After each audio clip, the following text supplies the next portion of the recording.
Di salat itu kalau dikerjakan bisa berdampak pada percepatan terkabulnya doa. Minta apapun dijawab sepanjang maslahat. Makanya nanti untuk umat Nabi Muhammad, jangan tunggu panggilan salatnya adalah panggilan langsung dari Allah. Minta, punya masalah apa? Aku selesaikan, kata Allah. Di salat itu bukan main-main, bukan beban, bukan sekedar kewajiban, tapi kewajiban yang dipaksa untuk membahagiakan kita. Kalau Allah nggak sayang, nggak akan disuruh salat. Pak, Bu, itu panggilan salat. Perhatikan panggilan pertamanya, Al-Baqarah ayat 45. Wasta'inu bis sabri wassalah. Kata Allah, hei hambaku, kalau engkau punya masalah, sabar dulu, terima. Karena aku titipkan masalah itu kepadamu untuk meningkatkan kualitas hidupmu, bukan ingin membebanimu. Dan tidak mungkin aku uji engkau dengan masalah itu kecuali engkau mampu mengatasinya. La yukallifullahu nafsan illa wus'aha. Nah sekarang bawa itu lewat sholat, minta solusi kepada Allah. Terima dulu dengan sabar. Setelah itu belajar untuk meningkatkan kualitas hidup, dan bawa lewat sholat, minta solusi. Ternyata saat kita menunaikan sholat, itu diperintahkan oleh Allah, minta punya masalah apa. Makanya kita katakan, begitu Allah perintahkan wasta'inu bis sabri wassalah, hei kalau punya masalah terima dengan sabar, minta tolong, minta solusi kepada Allah lewat sholat. Maka ketika kita minta, kita robah kalimatnya dari wasta'inu, kata perintah, menjadi bentuk permohonan, fi'il mudhari. Iyyaka na'budu wa iyyaka nasta'in.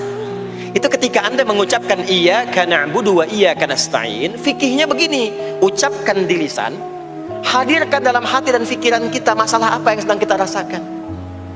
Minta kepada Allah solusinya. Minta. Jadi bukan sekedar diucapkan. Karena hadis qudsinya berbunyi begini. Hadis qudsinya. An Abi Hurairah radhiyallahu ta'ala anhu qala Rasulullah sallallahu alaihi wasallam, qala Allah azza wa jalla, Allah berfirman. Saya langsung saja ke bagian kalimat iyyaka na'budunya.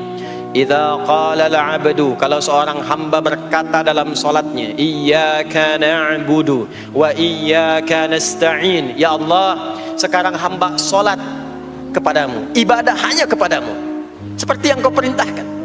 Maka hamba memohon kepadamu, ya Allah, seperti yang kau janjikan. Wa iyyaka nasta'in. Lalu hadirkan dalam benak kita, ya Allah, engkau maha tahu sebelum hamba ungkapkan.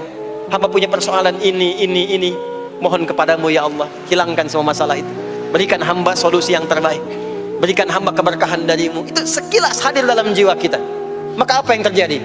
Qala Allah azza wa jalla, dijawab kalimatnya itu, hadza baini wa baina 'abdi wa li 'abdi ma sa'al. Ini perjanjian antara aku dengan hambaku. Kalau hambaku benar sholatnya sampai kalimat ini, apapun yang dia mintakan sekarang, aku akan kabulkan.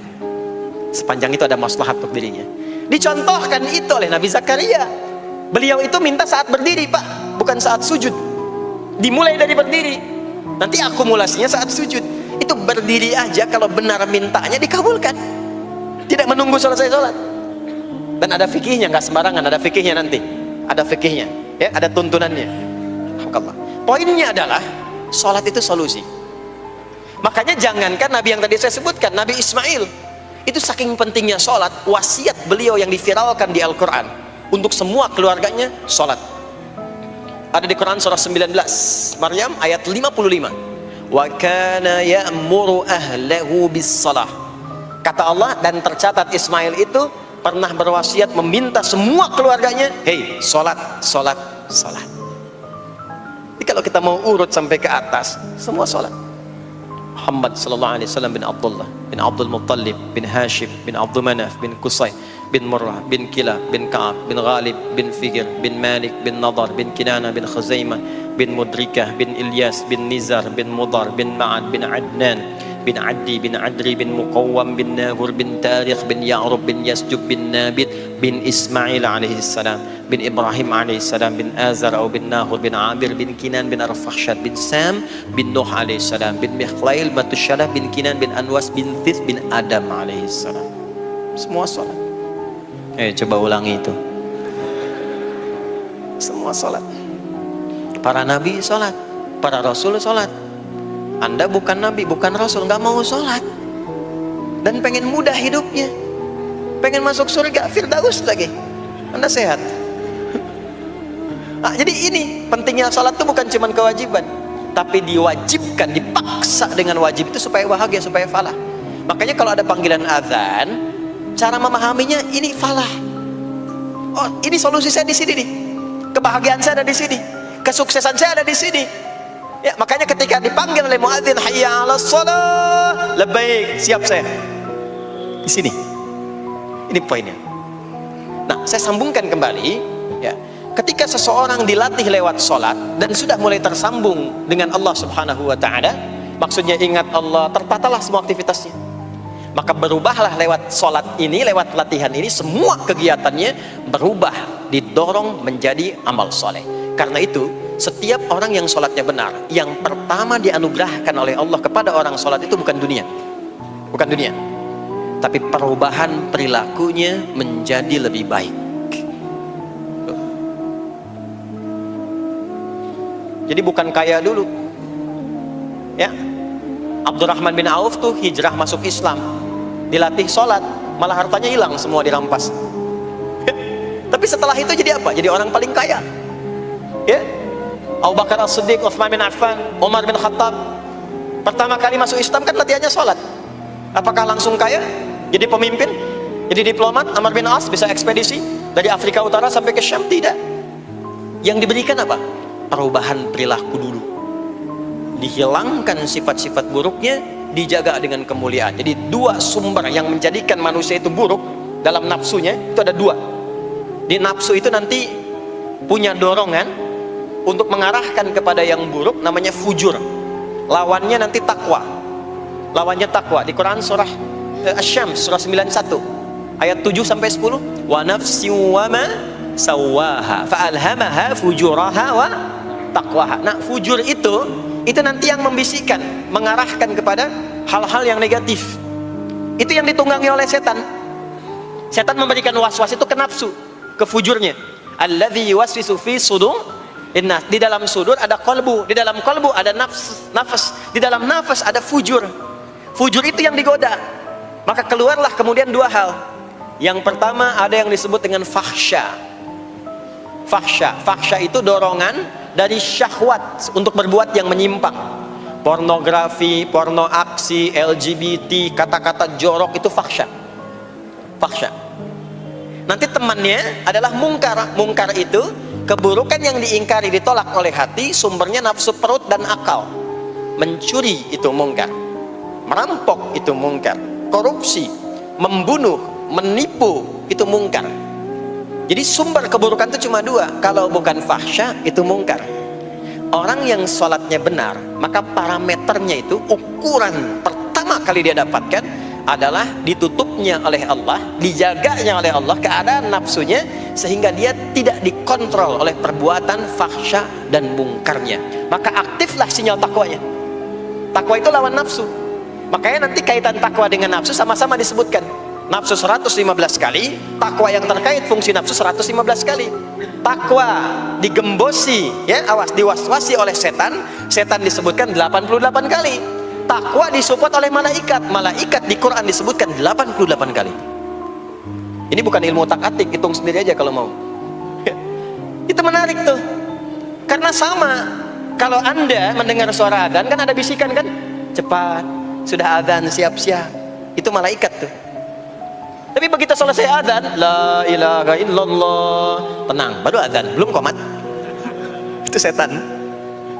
Terus dua-duanya tuh, ya, memberikan bisikan, yang satu mensupport dan seterusnya. Yang paling menarik adalah kalau sholat kita benar, maka sinyal takwa aktif.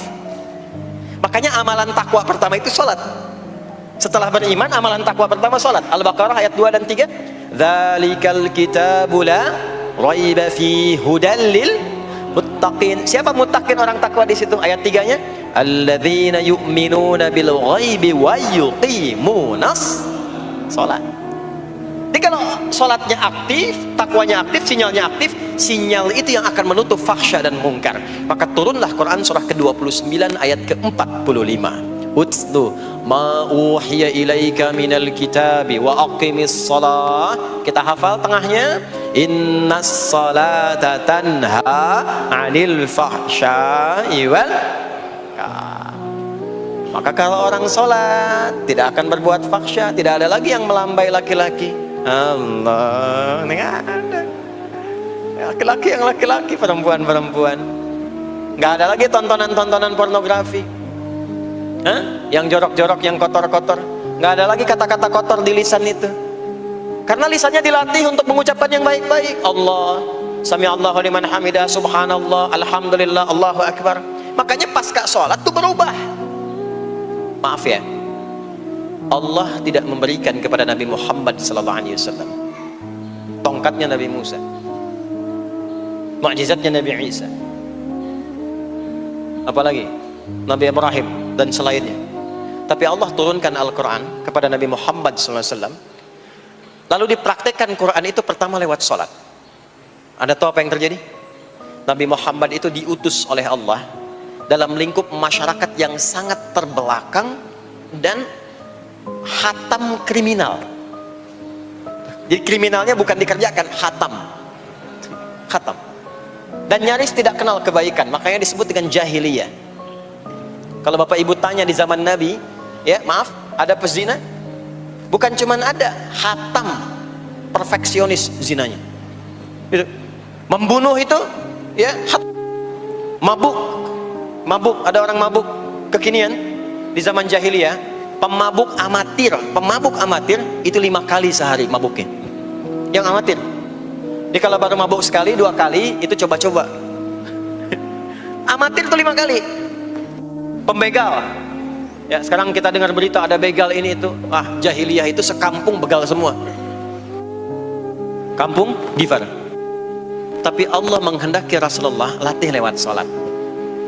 Apa yang terjadi? Berubah jahiliyah itu, berubah menjadi khairu ummah, umat terbaik yang paling teladan, yang menginspirasi, yang pernah berkehidupan di bumi. Sampai persaksiannya dari Allah langsung, turun Quran surah ketiga Ali Imran ayat 110. Kuntum khaira ummatin ukhrijat linnas. Jadi kalau ada orang dermawan, itu yang paling dermawan. Kalau ada orang sabar, itu yang paling sabar. Kalau ada pasar yang paling ideal, itu yang paling bagus. Berubah itu. Ya. Kenal Abu Dzar Al-Ghifari? Ayo kenal. Enggak. Abu Dzar Al-Ghifari itu nama aslinya Jundub bin Junadah. Di antara pemimpin begal di zamannya. Dari kota Ghifar. Ghifar itu kampung begal asalnya. Ya, hamukumullah. Masuk Islam. Datang ke Mekah. Bertemu dengan Rasulullah. Begitu masuk Islam, kata Jundub bin Junadah, ya Rasulullah, ausini au kama qala, berikan saya nasihat. Kata Nabi, pulang sekarang. Kata beliau, enggak, saya mau umumkan keislaman saya depan Ka'bah. Kata Nabi, jangan lakukan. Sekarang orang masih belum tahu tentang Islam, nanti marah kamu dipukuli. Kata beliau, ya Rasulullah, saya ini membegal terang-terangan, masa bersyahadat sembunyi-sembunyi? Maka keluar ke depan Ka'bah, dia katakan, ya ma'asyara Quraisyin, hai semua orang Quraisy. Datang orang, ushidu bi annahu la ilaha illallah wa anna Muhammadar Rasulullah. Aku bersaksi, syahadat la ilaha illallah Muhammadar Rasulullah. Kalian mau apa? Dipukulin sampai pingsan. Sampai ketika akan diteruskan, ada riwayat mengatakan datang Sayyidina Ali bin Abi Thalib, ada yang mengatakan Sayyidina Hamzah, ya, bin Abdul Muttalib radhiyallahu ta'ala anhuma jami'an. Datang menyampaikan, jangan teruskan. Kalau ini meninggal, ini wafat, kita akan celaka karena kafilah kita akan lewat desa Ghifar. Kalau lewat Ghifar gak akan berhasil niaga kita, katanya. Ya, karena akan dihabisi semua ini orang Ghifar. Maka dibiarkan pergi, pulang. Tahu apa yang terjadi? Begitu Nabi hijrah ke Madinah, dikagetkan dengan suara kaki yang berdecak kencang, bang bung bang bung bang bung. Ternyata ada berita gembira, sekampung begal Ghifar itu masuk Islam semuanya, berubah jadi baik. Untuk menginspirasi generasi kemudian, maka dipopulerkanlah oleh beliau kunyahnya dengan nama daerahnya. Sayalah Abu Dzar Al-Ghifari. Al-Ghifari itu maksudnya apa? Dulu saya ini berasal dari Ghifar, kampung saya kampung begal. Cuma karena saya masuk Islam, diajarin sholat, diajarin baik, sekampung baik semua. Ya. Makanya orang-orang Arab setelah itu, bahkan non-Arab, kalau datang memperkenalkan daerahnya. Imam Al-Bukhari, itu nama aslinya bukan Al-Bukhari. Nama aslinya Muhammad, punya bapak namanya Ismail, punya kakek namanya Ibrahim, kakek buyutnya Al-Bughirah, yang buyutnya Al-Bardizbah. Tinggal di kecamatan Ju'fah, Kabupaten Bukhara, Provinsi Khorasan, sekarang negaranya Uzbekistan. Karena berasal dari Bukhara, datanglah beliau kemudian ke Arab, sekarang ke Jazirah, ke Mekah, ke Madinah, memperkenalkan, saya bukan orang Arab, saya dari Bukhara. Rumusnya tambah alif lam di depannya, ujungnya tutup dengan i. Al-Bukhari, saya dari Bukhara. Diperkenalkan, maksudnya apa? Islam sudah masuk ke tempat saya, orang-orangnya sudah baik, orang-orangnya sudah khusyuk. Itu memperkenalkan.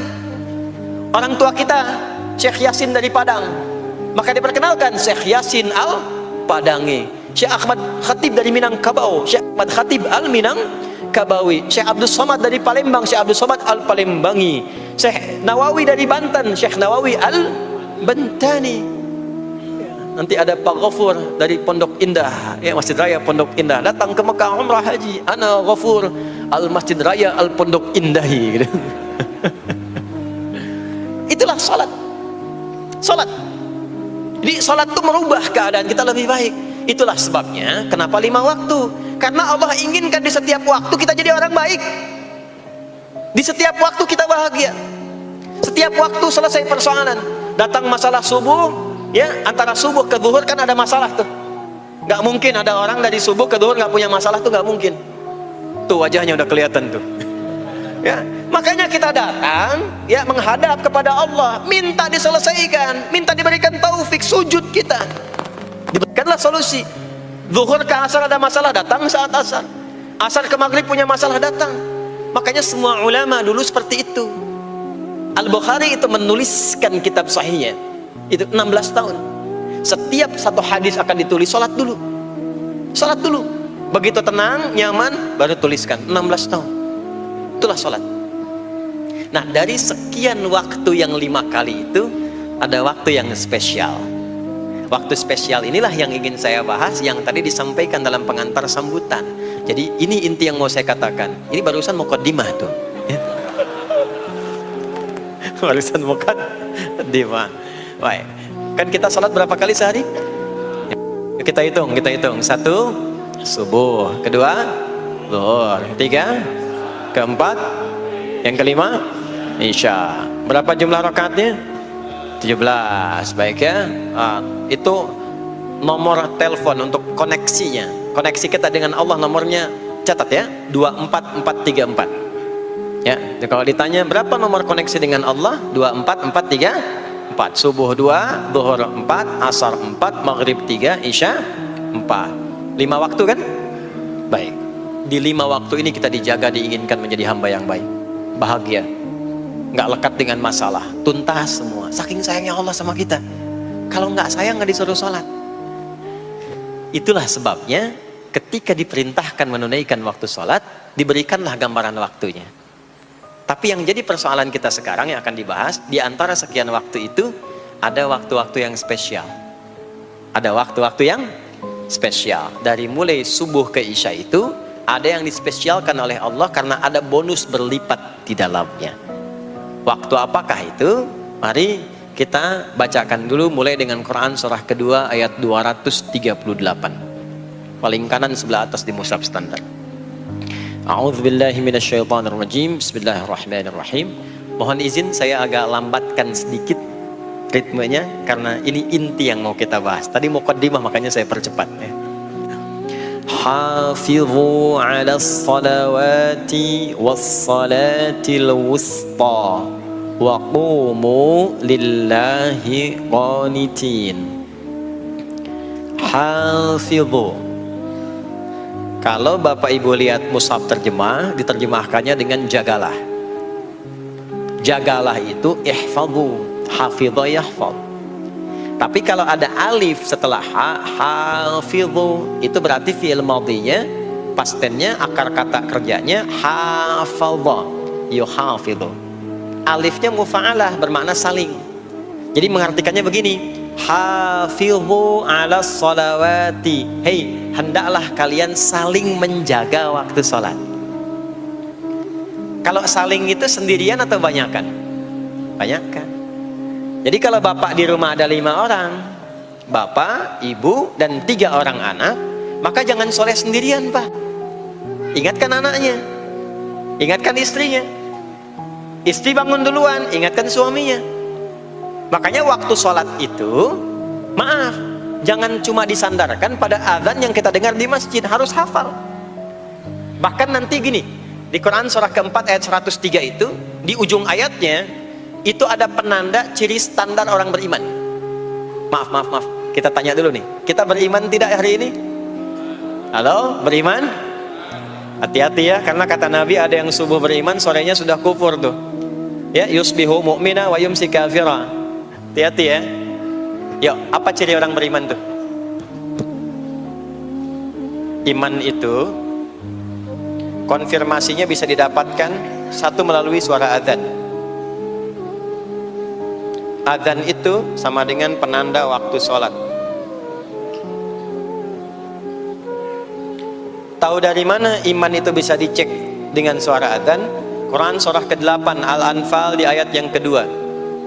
Innamal mu'minuna alladzina idza dzukirallahu wajilat qulubuhum. Sungguh insan beriman itu ciri standarnya bisa dilihat. Kalau disebutkan nama Allah, ada konfirmasi iman dalam hatinya. Jadi iman itu letaknya di kolbu. Nanti konfirmasinya lewat suara adzan, dipanggil, disebutkan nama Allah. Makanya disebutkan nama Allah 5 kali dalam sehari untuk mengecek iman ada nggak dari subuh sampai isya. Ya, Allahu Akbar, Allahu Akbar. Ada getaran di hati kita, sudah azan. Nah, itulah iman. Itulah iman. Makanya orang yang punya iman dengan yang belum punya iman akan beda getarannya. Ini hanya dimiliki oleh orang yang punya iman saja. Yang belum punya iman nggak bisa, nggak punya itu. Allahu Akbar, Allahu Akbar. Surah apaan nih? Toanya kencang banget, ya. Tapi kalau orang beriman, Allahu Akbar, Allahu Akbar, ya Allah sudah azan. Itu konfirmasi itu. Nanti semakin tinggi imannya, bahkan ada yang orang sudah menunggu sebelum tiba waktunya. Tadi subuh jam 4 lewat 13 di sini. Ada yang nunggu dari jam 3. Padahal belum dipanggil. Ya. Masya Allah. Di Bekasi 4 lewat 9. Allahu Akbar, Allahu Akbar. Azan. Ingat dia. Nah, itu ciri beriman. Cuman imannya standar. Jadi bukan iman yang kuat. Standar. Kuat belum, lemah tidak. Allahu Akbar, Allahu Akbar. Jam 4 lewat 9. Jam 3 sudah bangun. Nunggu itu. Iman yang kuat. Masya Allah. Ada yang baru subuh dan nunggu isya. Kuat. Ada yang sudah qomat, sudah la ilaha illallah, belum kepanggil, dipanggil 4 lewat 9, dia baru bangun jam 9 lewat 4.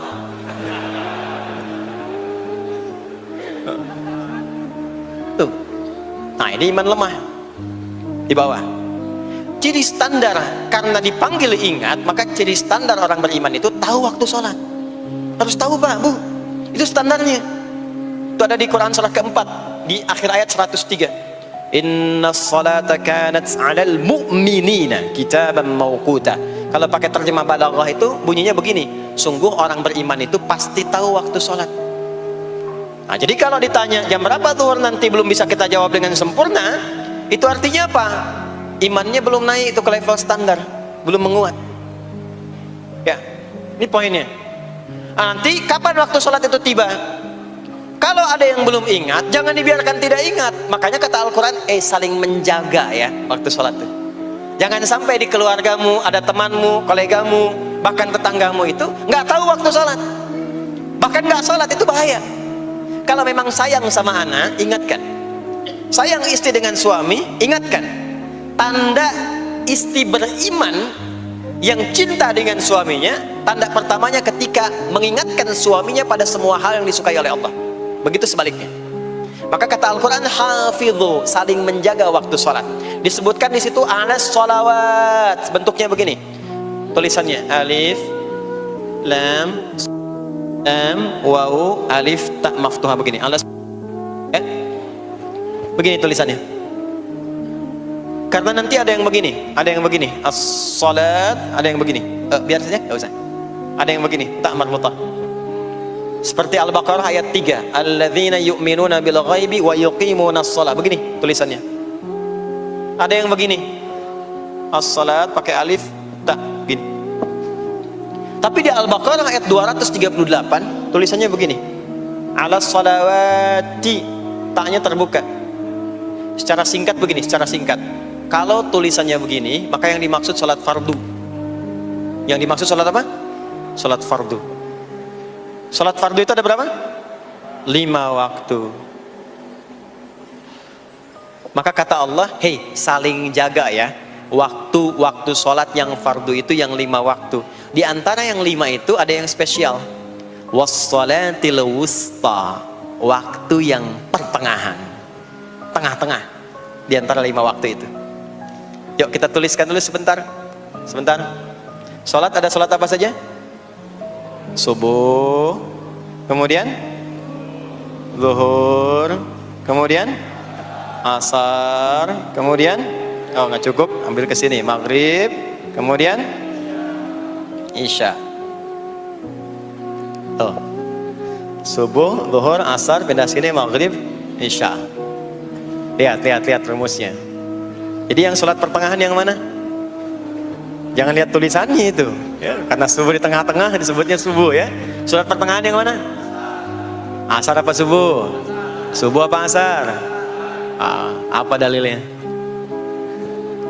Kita pakai dalil. Nah, sholat pertengahan itu disebutkan oleh Nabi itu ada 2. Ada subuh dan asar.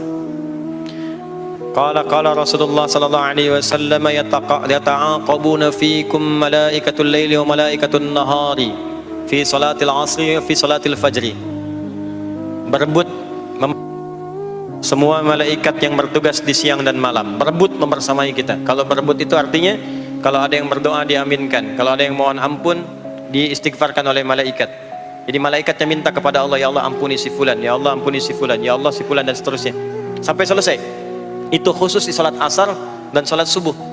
Sampai kemudian thumma yas'aduna ila sama, kemudian mereka para malaikat itu kembali bertugas masing-masing, lalu Allah mengonfirmasi kepada mereka untuk menunjukkan kebenaran tugas malaikat yang tidak bermaksiat.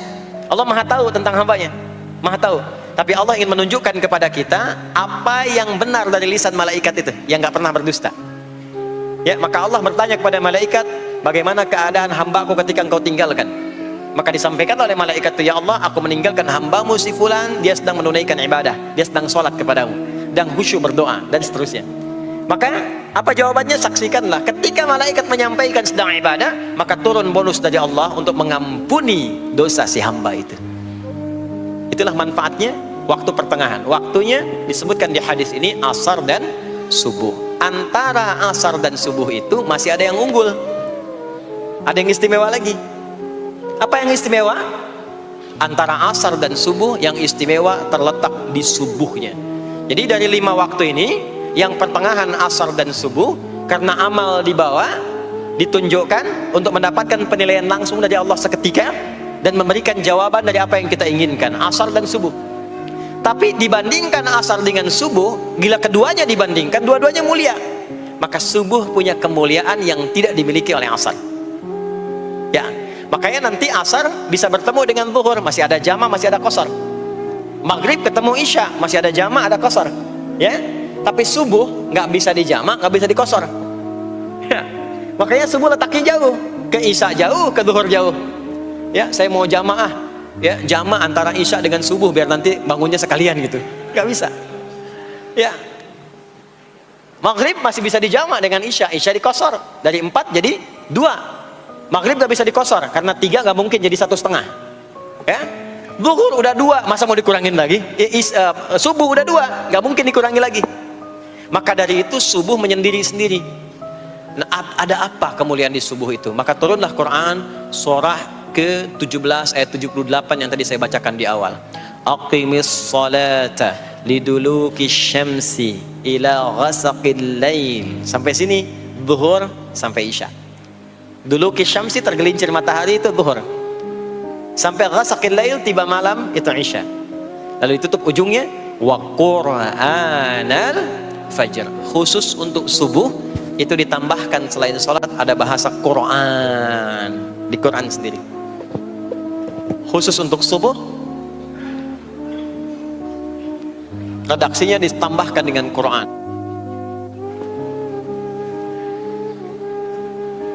Apa itu Quran? Halo, apa itu Quran? Kalau tidak tahu cepat katakan wallahu a'lam. Apa itu Quran? Wallahu a'lam. Ada Quran, ada Al-Quran. Ada Quran, ada Al-Quran. Kalau yang disebut Al-Quran itu mutlak firman Allah. Dari mulai Al-Fatihah sampai An-Nas. Ini yang terdapat di dalam mushaf ini, di 2 jilid ini. Ya, itu Al-Quran. Kalau disebutkan Quran tanpa alif lam, maka yang dimaksudkan bacaan secara umum. Apakah itu Al-Quran, doa, istighfar, semua bacaan itu Quran. Kemuliaan sholat subuh itu dimulai sejak waktu fajar, matahari mulai keluar sinarnya untuk membelah gelapnya malam, itu sinarnya disebut dengan fajar. Nanti subuhnya saya terangkan di akhir. Sinarnya dibelah, membelah kegelapan malam, fajar shadiq. Maka pada saat itu bukan hanya sholatnya yang punya keistimewaan seperti sholat asar tadi, tapi semua bacaannya langsung dijawab seketika oleh Allah Subhanahu wa ta'ala, dipersaksikan oleh seluruh malaikat dan dijawab langsung oleh Allah Subhanahu wa ta'ala. Jadi kalau Anda berdoa, maaf, doanya lebih cepat terkabul kalau dipanjatkan dengan cara yang benar dan khusyuk. Kalau Anda istighfar, langsung dijawab. Kalau kita baca Quran, pahala langsung dituliskan berlipat. Itulah kemuliaan waktu fajar. Jadi Allah sendiri yang menyampaikan, bukan cuma sholat yang penting, semua bacaannya itu langsung didengar, langsung direspon, langsung dipersaksikan. Karena itu ada anjuran bahkan dari Al-Quran, dan ini dikerjakan oleh semua sahabat. Saking pentingnya sholat subuh itu, waktu fajar itu, bahkan mereka bangun dan menunggu sebelum tiba fajar. Maka disitulah muncul kemudian tahajud. Maka muncullah kemudian istighfar sebelum waktu subuh. Ya, ada amalan. Ini saya mau kasih rahasia ya. Tapi tolong jaga, ini antara kita saja di sini. Ya, rahasia.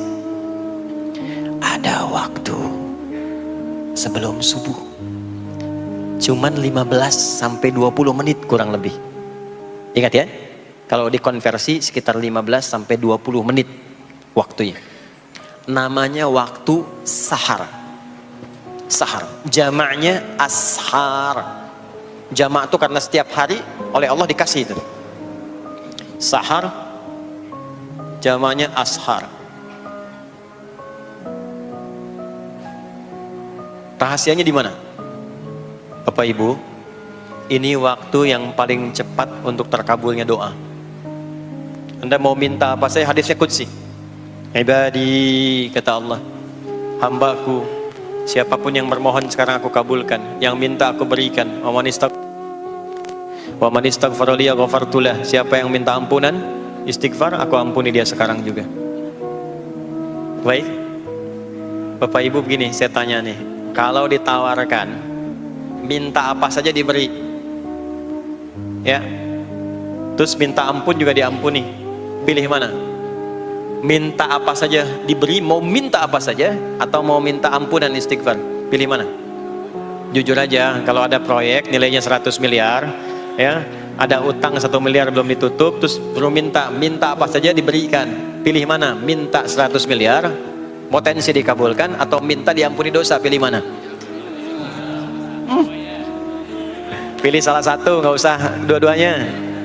Oh, ada tawaran dikasih 100 miliar atau diampuni dosa, pilih mana? Ampuni dosa. Wah, banget ya. Kata ibu kalau bisa dua-duanya gitu. Coba, kalau ada rumus begini, Anda disuruh memilih apakah dunia dan seisinya atau memilih ampunan Allah, maka pilih ampunan Allah. Karena nanti ada rahasia yang kedua. Banyak rahasia ini. Ada rahasia istighfar. Istighfar itu kalau sudah menyatu dengan jiwa kita, sudah terbiasa, maksudnya biasa istighfar, dan jadi karakter, jadi kebiasaan. Bukan hanya pasca sholat, di mobil istighfar, di kantor masuk istighfar, sudah kebawa, udah refleks itu. Faidah keutamaan untuk orang yang rajin istighfar itu ada dua. Satu, diampuni dosanya oleh Allah, yang cirinya nanti akan dijaga dari maksiat. Ya, bukan maksum, karena maksum itu untuk para nabi. Untuk para nabi dan rasul. Manusia nggak ada yang maksum selain nabi dan rasul. Maksudnya apa? Diberikan petunjuk oleh Allah untuk menjaga diri, sehingga ketika dosanya diampuni, dia nggak berbuat dosa itu lagi. Mata biasa melihat yang tidak baik, tobat, diampuni dosa mata itu, cirinya adalah mata nggak senang lihat yang nggak baik lagi. Itu dosa mata diampuni, ciri tobat diterima. Maka istighfar itu menggugurkan dosa-dosa dan menjaga kita dari perbuatan salah. Yang kedua, orang yang sudah terbiasa beristighfar, itu doa cepat dikabulkan, bahkan sebelum ia memintanya dan memohonkannya. Di sebelum melafazkannya, itu bisa terjadi Allah sudah mengabulkannya. Itulah kemuliaan istighfar. Nah, orang-orang yang istighfar menunggu waktu datangnya fajar, itu mendapatkan kemuliaan langsung dari Allah, sampai dikatakan di Al-Quran, disebutkan sebagai orang-orang yang akan menghuni taman surga yang sekarang sedang beraktivitas di dunia. Itu ada di Quran surah ke-51 ayat 15 sampai 18. Yang istighfarnya di ayat 18. Ya, jaminan surganya ayat 15, 16, 17-nya tentang tahajud. Innal muttaqina fi jannatin wa 'uyun akhidhina ma atahum rabbuhum innahum kanu qabla dhalika muhsinin. 17-nya kanu qalilan minal laili ma yahja'un, bahkan nunggu waktu sahar, nunggu subuh, tahajud dulu. Kemudian 18-nya wabil ashari hum yastaghfirun. Istighfar. Sampailah tiba dia waktu fajar subuh. Ya. Itu selesai dia istighfar, dapat kesempatan subuh, sholat dulu 2 rakaat. Itu saking tingginya waktu itu, nilainya kata Nabi melebihi dunia dan seisinya. Melebihi dunia dan seisinya. Masya Allah. Makanya muncul kemudian sabda Nabi, raka'atul fajri khairum minad dunya wa ma fiha. 2 rakaat subuh ini daripada dunia dan seisinya. Itu asalnya di sini. Nah, jadi memang subuh itu mesti diperjuangkan. Dan subuh itu generatornya, kalau subuh sudah bisa konsisten, yang lainnya ikut. Subuh itu kalau sudah konsisten, subuh ke masjid jamaah, subuh jamaah, bangun tahajud, istiqamah, istighfar. Itu kalau subuhnya sudah bagus, yang lainnya ikut. Ya.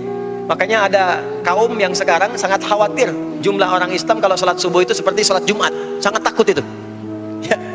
Ya, ada ini viral kisahnya, viral. Saya nggak ceritakan pun Anda bisa dengar. Ya, jadi ada golongan orang Yahudi yang selalu mengamati jamaah sholat subuh umat Islam, dan dia melihat, ya, ketika mulai ramai, dia mulai katakan, kenapa Anda selalu mengamati itu? Ya, sebab kami lihat kalau jumlah jamaah subuhnya sudah seperti sholat Jumat, itulah kemakmuran, kebangkitan dan kebaikan umat Islam akan tumbuh kembali. Jadi akan berpengaruh kepada yang lainnya. Itulah mudah-mudahan kegiatan perjuangan subuh, ya, ada pejuang subuh baik di Masjid Raya Pondok Indah, di masjid-masjid yang lainnya, memberikan keberkahan kepada kita, dan puncaknya adalah perubahan pada perilaku. Jadi kalau cuma berjuang datang subuh tapi tidak merubah perilaku, ada yang salah dengan itu semua. Ada yang tidak tepat, ada yang belum sempurna. Itu yang bisa kita sampaikan sebagai kajian pembuka kita di kesempatan kali ini.